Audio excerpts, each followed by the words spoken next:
बंदरगाह और जहाज रानी मंत्री सर्बानंद सोनोवाल ने गुरुवार को बताया कि ओमान की खाड़ी में एक तेल टैंकर पर अमेरिकी सैन्य हमले के बाद लापता हुए 3 भारतीय नाविकों के शव मिले हैं।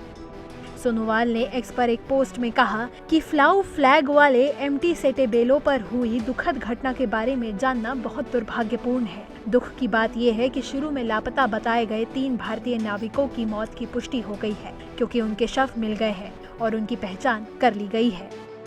ओमान के तट पर जिस जहाज पर अमेरिकी हमला हुआ, उनमें से 21 इंडियंस को बचा लिया गया, लेकिन 3 भारतीय लापता बताए गए थे, जिनमें deck cadet Aditya Sharma, engine fighter Shivanand Chaurasia और चीफ इंजीनियर परिमाला सुरेश थे।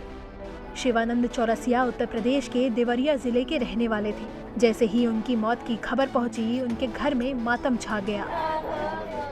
बात भइल बा उनसे 9 तारीख के कि 8 तारीख के बात भइल बा, ओकर बाद बात नहीं के कहना कि सब ठीक ठाक बा। कहाँ से फोन कलो रहा? उमाम की लगे से। उमाम की लगे। हाँ, हम आपसे बात हुई थी कि पत्नी से? नहीं, हमो से बात भइल, पूछना कि बाबूजी का हाल चाल बा।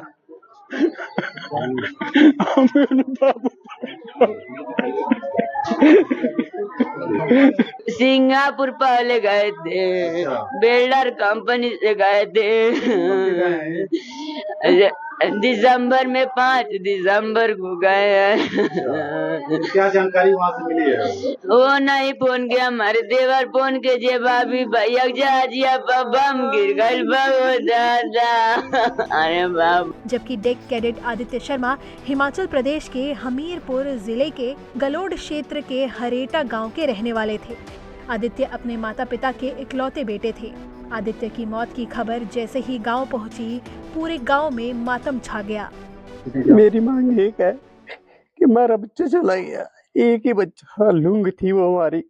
अब अगर उसको कैप्टन कोई वार्निंग दी गई थी कि आगे शिप को मत ले जाओ, किस कैपेसिटी से वो आगे बच्चियों को ले गया, उसी शिप को आगे ले गया समुद्र में, वो हम जानना चाहते हैं। और पूरी मैं अनुराग ठाकुर जी से रिक्वेस्ट करूंगा, हिमाचल सरकार से भी, कि इसकी पूरी इंक्वायरी की जाए और जो भी दोषी है उसे कड़ी से कड़ी सजा दी जाए। हमारा तो दिल खत्म हो चुका है, मैं इतना कहना चाहता हूँ। मेरी एक ही डिमांड है कि मेरे बेटे का जो बॉडी है वो हमारे तक पहुँचाई जाए, और मुझे उसकी जो लास्ट स्ट्रगल मूवमेंट रही होगी उसके बारे में बताया जाए कि उसको रेस्क्यू हेल्प प्रोवाइड कराई गई थी या नहीं करवाई गई थी, या क्या सर्कमस्टांसेस रहे कि 3 क्रू हमारे देश में खोए हैं और बाकियों को बचाया गया, इन तीनों को क्यों नहीं बचाया गया। मैं अपील करना चाहूँगा अपने member of parliament Anurag Thakur ji से, मुख्यमंत्री हिमाचल सुक्खू जी से।